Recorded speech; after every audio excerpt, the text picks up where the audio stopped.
Bramo ato awusan frema munyina aha UTV so ene omayimu ene amakodroso nsam ayensa kania boaboa no eno na edu so ayede Bramo efri Abeka Junction ewo enkrakropon mu this way chocolate drink also di onya ene enso share special ice enu ensu mu ode ene mu eye kwagin ena for special drinks enu so mu guahodo do pebia no won be bi ede amaw sa enwumako ene afoforo enkaye na akabom aso yasene ayede awie pram to beka sebo no Bramo sanso ena DSTV channel 360 kasebono yetwa eguso na de bedi emu akotini bi enie osofo be de chiro hwe sikasam tutu so akasa de atodwa se ehhehye yakodo a esum 2023 budget ni mu no ya de a ebebo ye pa esanse aban eka bebreba na wo bono wotwitwa so amasese de ahoto kakra ebeba Mashe Bejani Emma Efia Abaton Pesua so ono aso eno so afo hye abanyumako ahodo eso Michel Joseph Kujo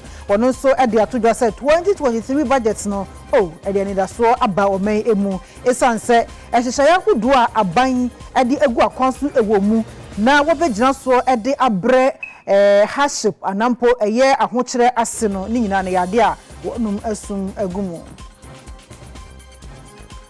Afi National Farmers Day afashe etoso eduasan enwotwe ne eyade a women ebia no ewo Jubilee Park eno ewo epoe mantem kropon kofodua mu efri eye enra ekopim November ne da December ne da etoso mienu emanam so se de wo mo ya ahombo na da pon da kese ye December da etoso mienu no wonom ede ahehye so Sayako ayensuwa no mansirimu a yenya ne ntie se akwan akese adeda honom a eno na ahyen etadi so akone bapa no se de eye adane owuo atwede anampo owuo amena ede ama omanfo dodo no a ebusanfo wei ene ensembia ebi eka na editie na edihwe ene aso no so krogin a yede Bramo ewo UTV so ewo enkran Abeka Junction Midday ede afia educhumwa mrosa me ene awie pram to breka sebono Midday Bramo afi emu ensam ankasa emu Oswafo shomensi kasam tutua so abedi ekire a wonu onunyafo jonkuma akasa de atodwa say 2023 budget no eyade a ebebo ye pa na ehye nkran so ni nyina ne say eka bebrebe a na aban ebo ewo memu se bia opanyi bi ekwa na convo bebrebe na edi na chi ni atwe petrol bebre ni ade agumu eno echi no yefuo a yede ma aban enyumafo no a yese de yate so ama ye ohamu ntemu aduonum meetings ahodo eta ko han baby kakraka ni aye ne eboka guso ni enu milo ni nkohia kese guso asese de ye ni nyina ade afri honum no opanyi kese ade atudwa se ebeboa na esanso ehyenkro. Mr. Speaker, other measures signaling burden sharing on the part of government have also been outlined in the budget. For instance, there will be reduction in fuel allocation by 50% for key government workers, a ban on the use of V8 or its equivalent except for cross-country travel outside the capital cities, an official travel ban across government limited to only essential ones. There will be meetings and workshops. There will be no meetings and workshops for SOEs and government institutions outside of this country. Mr. Speaker, the era where board members board planes to go and have meetings outside the country will be a thing of the past. There is also moratorium on government-sponsored external training and staff development for the 2023 financial year. Mr. Speaker, we are also talking about reduction in size of convoys and a freeze. Yes, it's very, very important. Then there will be a freeze on recruitment into the civil and public service except in very critical cases, and a moratorium placed on the creation of new government agencies in 2023. Mr. Speaker, all non-critical projects will be suspended in 2023 as of already referred to in Appendix 10C of the 2023 budget. No public funds should be used to purchase and distribute hampers in 2023 budget, and there shall be no printing of diaries, notepads, calendars, and other promotional merchandise by the MMDAs. Mr. Speaker, despite all these cuttings, government has acknowledged 2022 to be a very difficult year, and we know that the very poor in our society continue to struggle. So government has looked at the social protection policy to increase the payment that is given to lead beneficiaries, we are going to double the amount that is paid to them. Currently 45 cities is going to 90 cities, and the number of beneficiaries are also going to increase from the 344,000 to about 450,000 households across the country. Mr. Speaker, the installed capacity for cocoa processing in Ghana is estimated around 400,000 tons of cocoa, and we can only supply 13,000. So what is going to happen this year is that all the cocoa processors in Ghana will have to import cocoa, and that will mount pressure on the already galloping exchange rates, and that will determine the future of our cocoa beans. Mr. Speaker, this is a dangerous situation for us. And Mr. Speaker, I'm worried about the number of mechanisms government roll out to import cocoa production. Within 2018 budget, specifically paragraph 413, 2018 budget, paragraph 413, government indicated before this House that as of 2018, per hectare cocoa production was 450 kilograms, and that they were going to put in place measures, including hand pollination, to move the per hectare cocoa production to 1,300 kilograms. Mr. Speaker, 4 years down, they are reporting in the 2023 budget today, 2023 budget, in paragraph 547, they are saying that per hectare cocoa production today is the same 450 kilograms. So, Mr. Speaker, where is your money? Mr. Speaker, what happened to the millions of cities that were suspended to implement hand pollination to increase cocoa production in this country? We are also told that they are even piloting irrigation on some of the cocoa farms. What has been the impact? So within the 4 years, all the monies that we have sunk into cocoa production, the results is nil.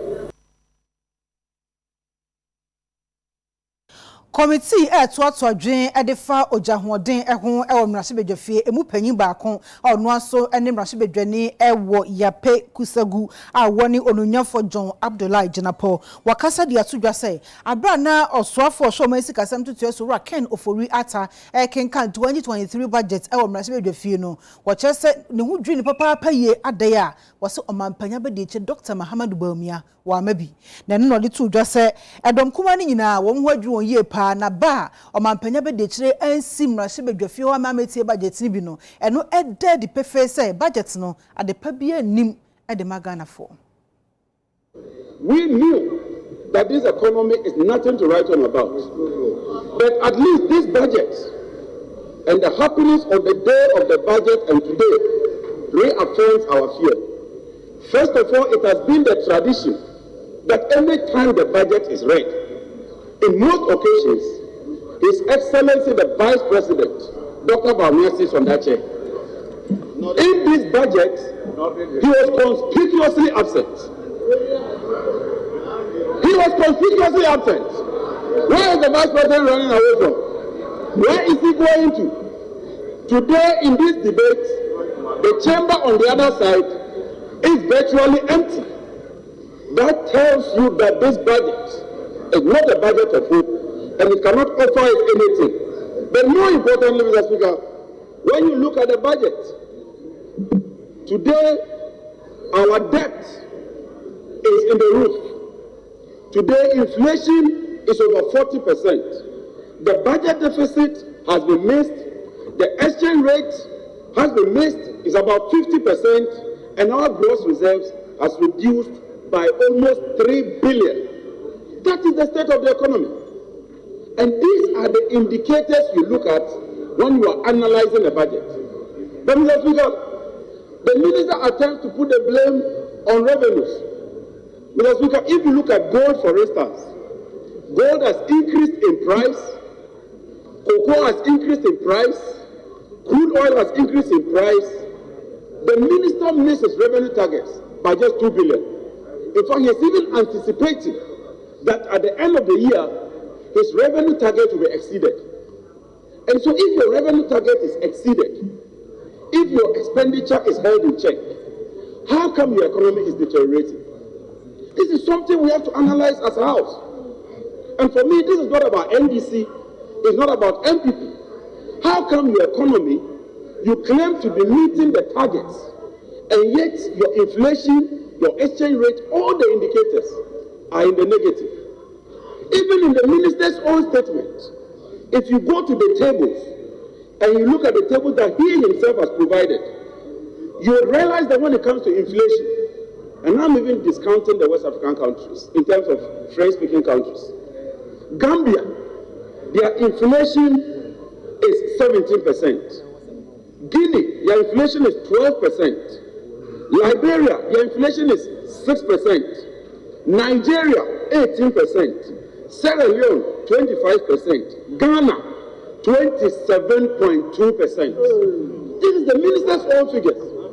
Today we are even at 40-point-something%. So this analogy that the current problem we are facing is a result of so-called external factors is not true, because in the minister's own table, Ghana is an outlier. The truth is that we have spent more than we earn, we are mismanaging the system, and we are having a difficult moment. Mashebe dwani ema efie abato empesua so onwa so ene oswafo a wo hwe aban enyumeko ahodomiche state enterprises no eso eye onunyanfo Joseph Kujo wakasa edi atudwa se aban ekire se COVID-19 ena afi Russia ene Ukraine entokwa no edi ahochire mu odene papa abawmamu eno 2023 budget no ekwan aban befa so eyi sa ahochire ne edi afri Ghana for eso no wacheche ni nyina ewom we kire se budget no ebema omeyi ene da so. Mr. Speaker, I will take you to some particular opportunities we see in the budget, which will become bedrock of 2023 in terms of employment generation. Mr. Speaker, the budget on page 77 highlights a Youth Start program. The Youth Start program, as innovative as it is, Mr. Speaker,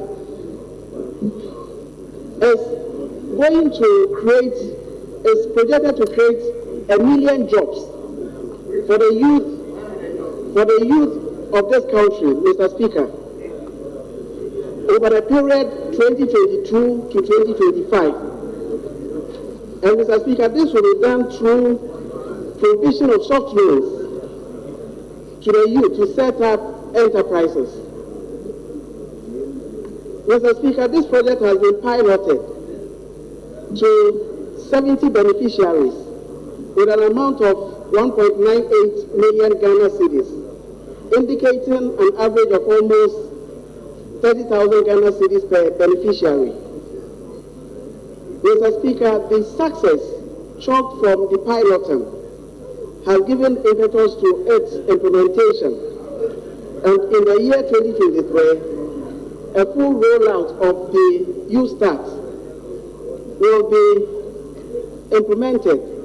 And Mr. Speaker, I want to also draw our attention to the fact that Mark Zuckerberg, who owns partly now Facebook, started Facebook when he was just 19.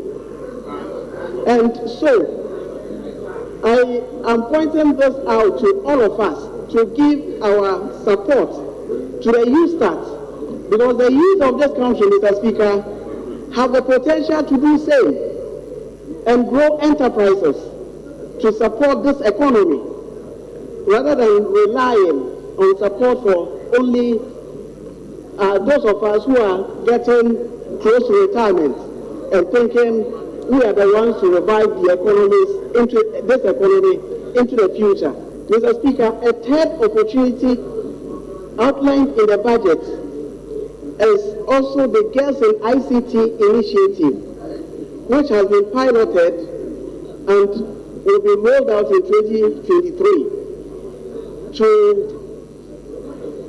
to train 100,000 girls at the SHS level.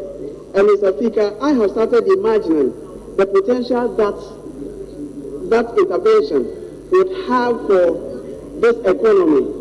Mr. Speaker, we note this on the back of the fact that the country has embarked on digitalization to formalize the country's economy, and the skill set needed to ensure the success, we shouldn't exclude the girl child population in ICT, so that we can have inclusive and holistic development for formalizing this economy.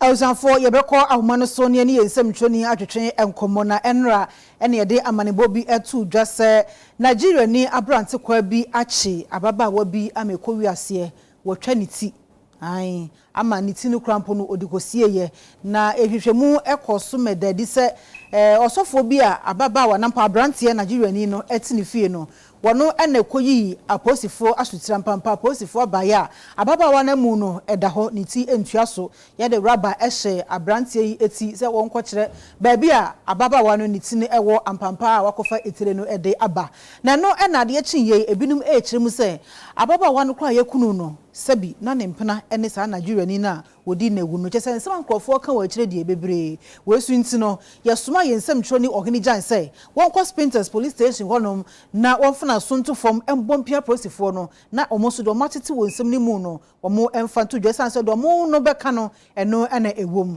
organi jan aba awman so hene so timi kan ma he meje so befia boko de me ho ye pa na won so e me ho ye pa ensem be no wate afra prosifo honom medase me mobia so ha eba temane ne potamu na anapai sede wadi kan no enu ansemu a na esiye no ahomete enu ntia no paye adwensi e bedi akire na yakoposi fo honum na ne omo ensa kada no mo de amaye na yekoye no ye ne Bachona divisional commander Chief Supo Julius Peterson ene di nkomo na ono so emayeti ensemu ase kakra se ni obetimi apone ho akire yeni abranti a odi ewu no ni din edi Dennis Daniel Elomia no ye Nigeria ni a wodi enfie no aduasa enum na abayo anu nso de ese besi ne no ndi din emma meto dwa na mo prosifo akire se omohwe se de netibia atie na wodi ben fie adunu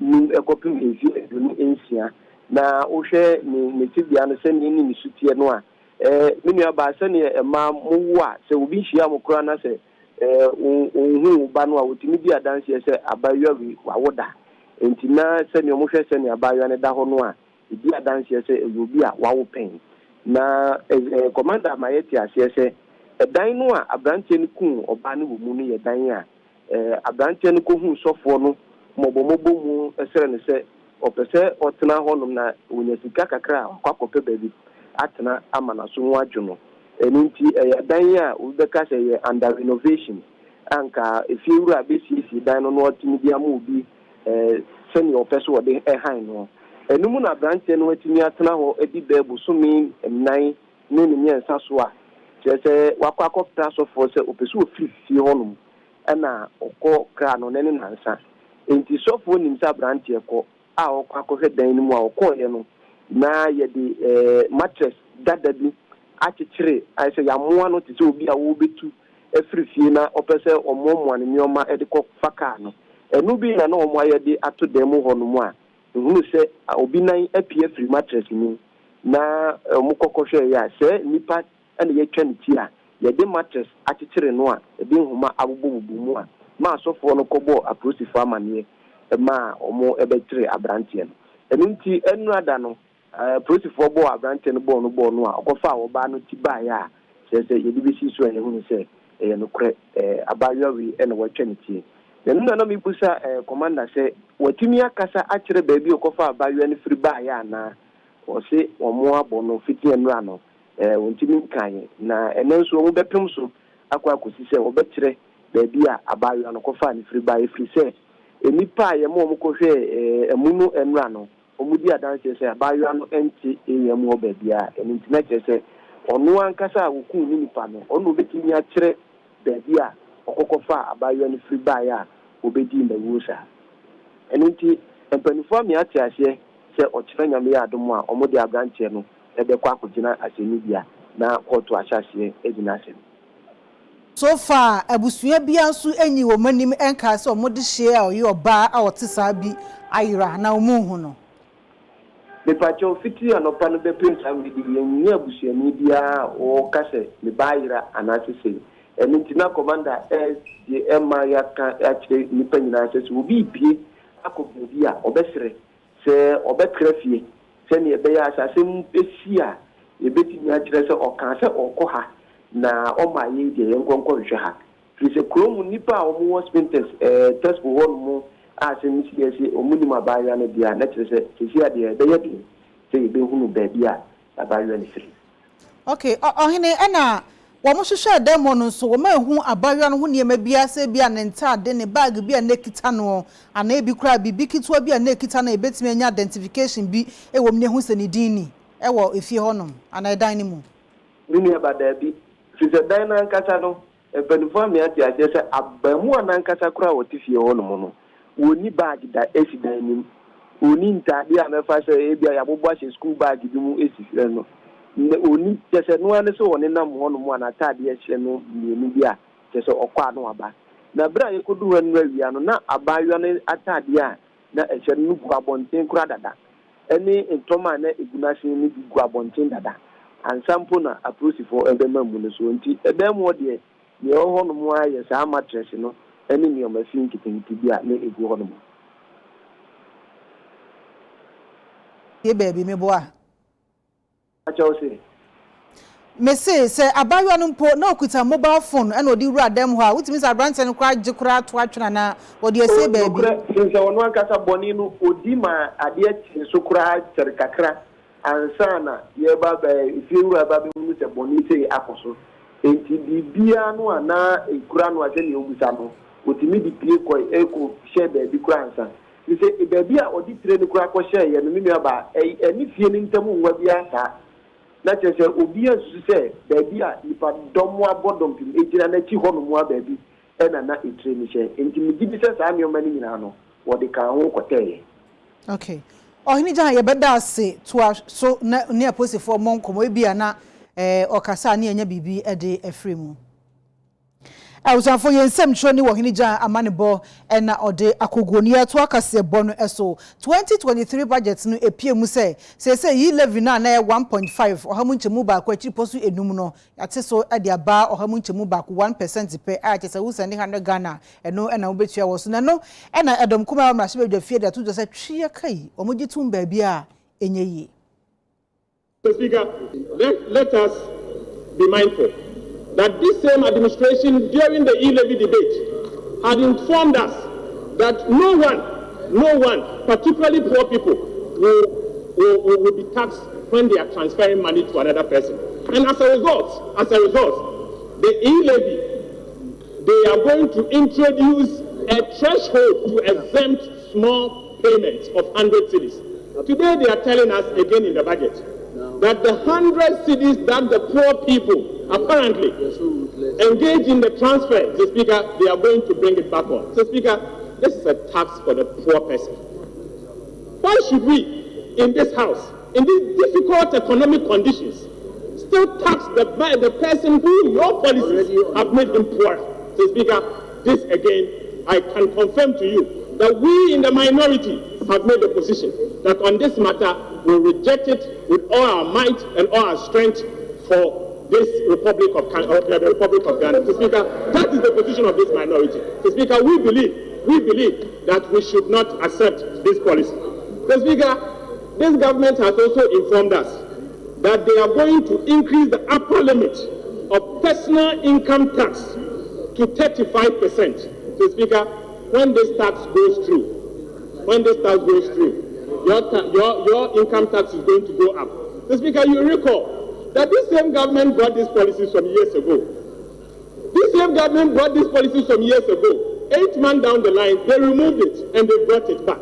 That is why, Mr. Speaker, I'm saying that this government treats tax policies and public policy as if it's a disposable kit. Anytime they want, they bring it. When they want, they take it out. Mr. Speaker, this again brings to the question of the competence of the people taking those decisions. Mr. Speaker, I believe this is a case of another censorship motion. Mr. Speaker, what is going on in this economy needs to be questioned. Need to be questioned because, Mr. Speaker, the way we introduce tax policy, Mr. Speaker, that is not the way to go.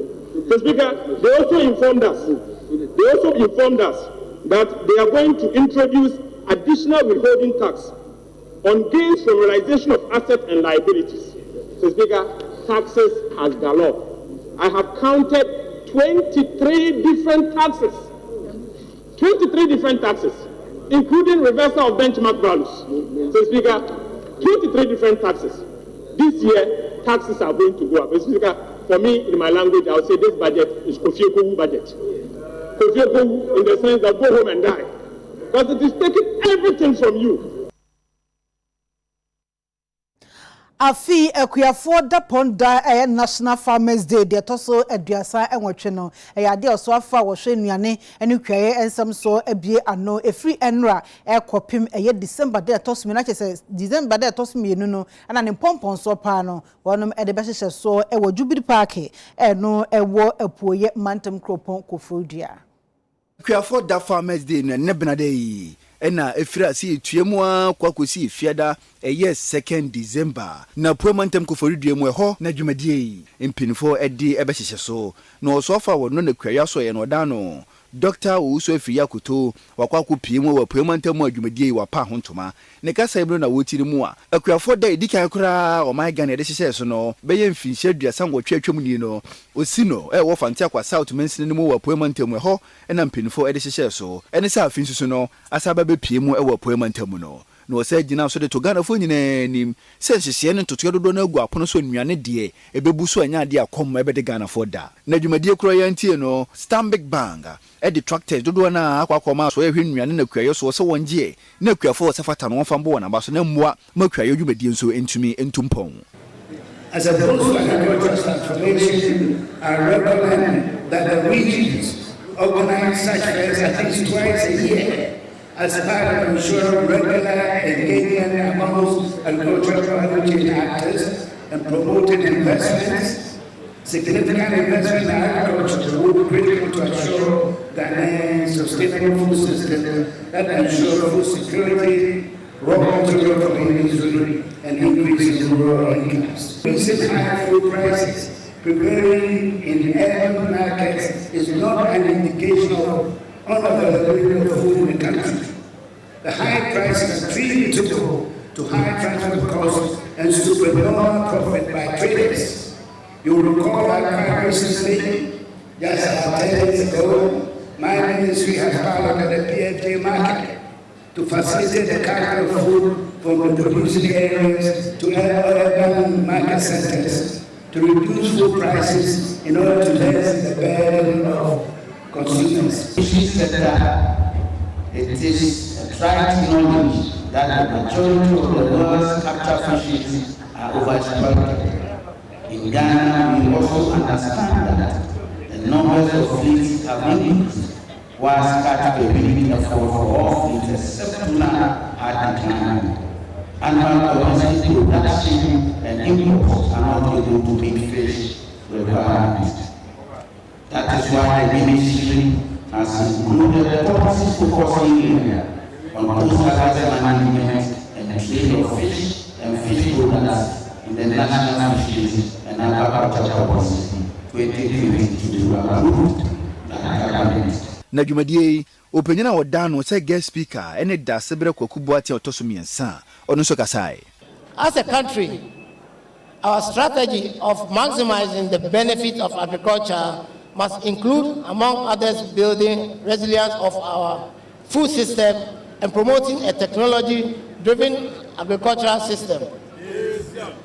This will insulate the country from continuous threats posed to food security by exogenous factors like the COVID-19 pandemic, climate change and conflicts. Investment in human resources, such as extension officers, is equally critical for sensitizing, imparting knowledge, and providing directions to farmers.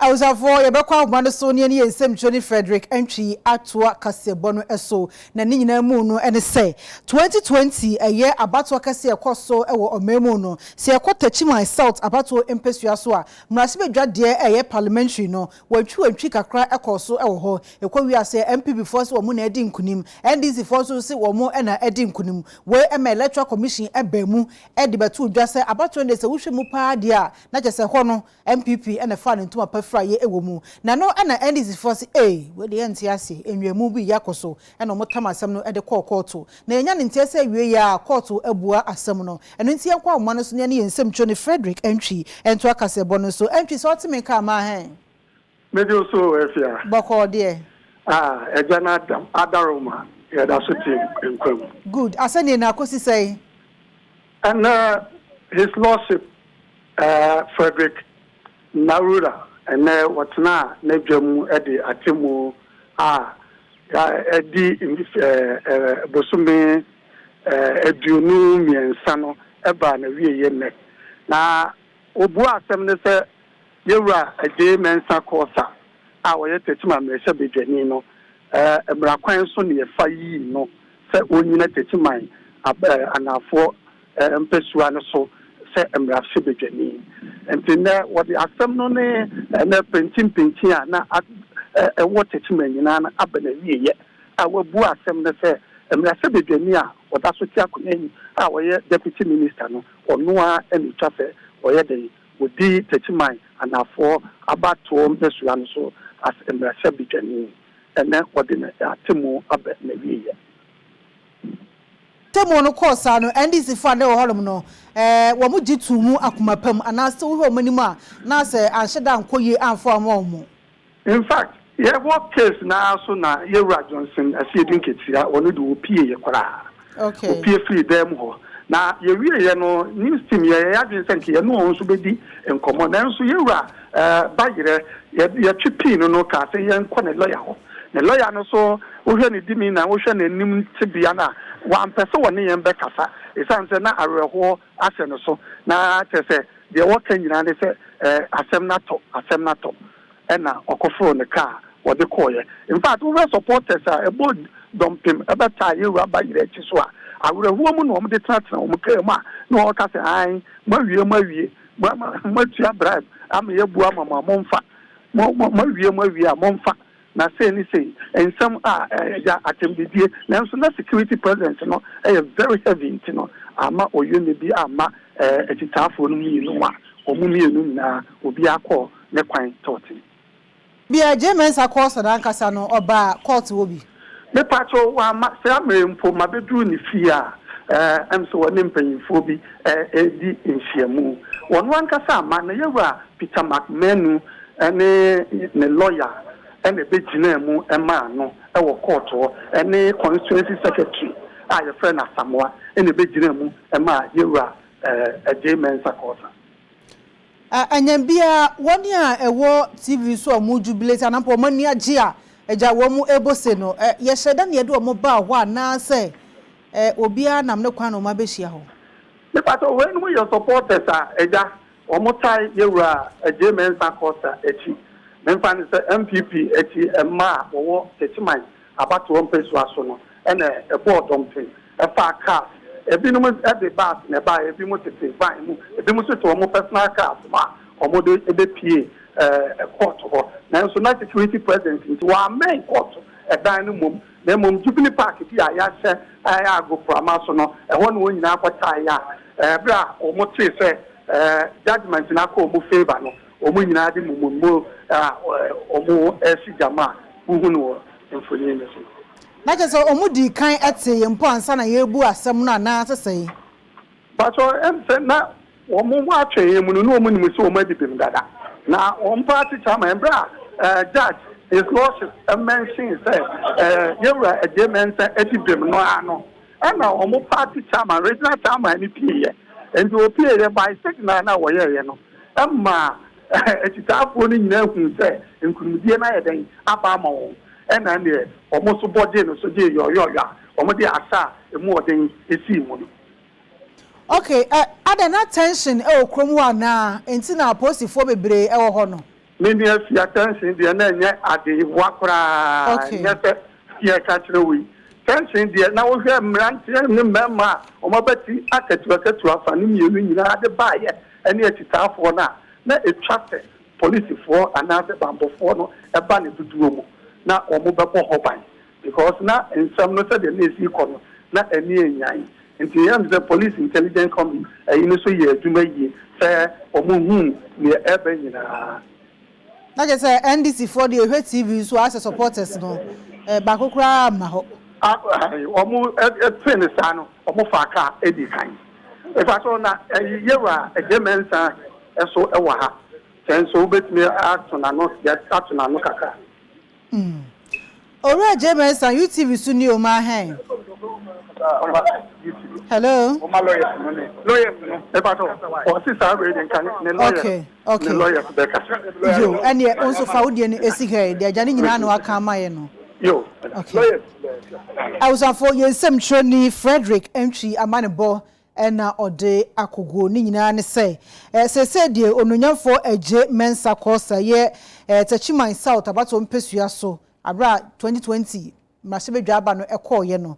Nasa when you be cost MPP for so mono medie and this for so mona di home kunim and I'm some po and my electoral commission the betu just MPP na di kunim national this for so months o mo ase we mo motabiri asam de court na we ya court abua asam no e de atodwa say yampa MPP na di kunim agese no so eje mensa course and ejina mu e de ma wonom we eni se de aseni no asi akosie ye to akase bono eso adehia wonom e wo bremai brakwa eno e wo asikuma odoben brakwa mesinimu e wo emfifi mantem wonom akasa de adesedi mu odu ato aban na afen so NGO akuhudu a enhye aban ase ene ankwankra nyinanu se ne die mada wontire wonsai ema ebi enso omo so se de be ya wo metumi anya enwumasua ho akade de ama senior high technical school honom no na boa ama adesua ene adekire aye kontem brantem so completion of the headmistress's bungalow. Like I said, government cannot do everything. Buying to Yena, Intiazi and Casaso, Yesumna, Yaso, debate my near Yana, Yadebois, Namasku, Netumpoa, Yamanoso Koskua, Omuda Chinti, Somudachi Ye Maya, M.A. Mom, A. Momma, Ebusia, Masaso Yama, on my. Well, I started 2 classroom blocks, Mienu, Bakun, there are various stages of completion. Entino and Colano added that hostels outside the compound. Now Colaba school nas or hostel baby for na teacher for ni compound from any atete.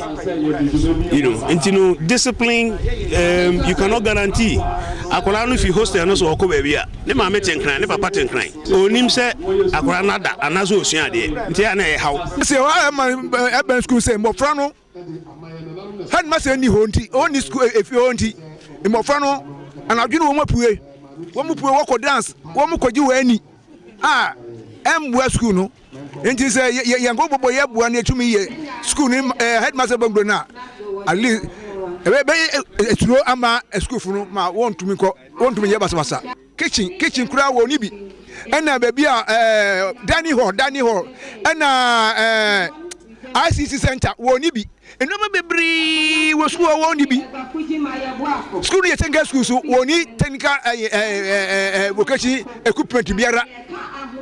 In fact, the school near car. Abano Omo no train any make him for ye quantum pa echo school obi ofin kran onya bedu ope o school no e kwan ye ndi wasanko ti yesra ban say o me ye kwan mayen na school no o me wall ho mayen Mes rese nka wombuayen wana womutie me they have what it takes to help no ombeya yembua with staff bungalow Midday ya ene ya gade say ye buama ya complete headmistress bungalow me so say me bompa say at the end of the day we'll be able to get somewhere because say na ya ti campus na ye monitoring supervising kolana mejidi say ye betumi akọ yenim ewa adiswemu because ehwe school ya is the same examination that is written by school akase na ye nimimbo school bi edi eno na yankola ne so watchro inti say ba ne say school bi wo all other facilities ye ni bi na ye ni omo compete a emma akansie no den e de maye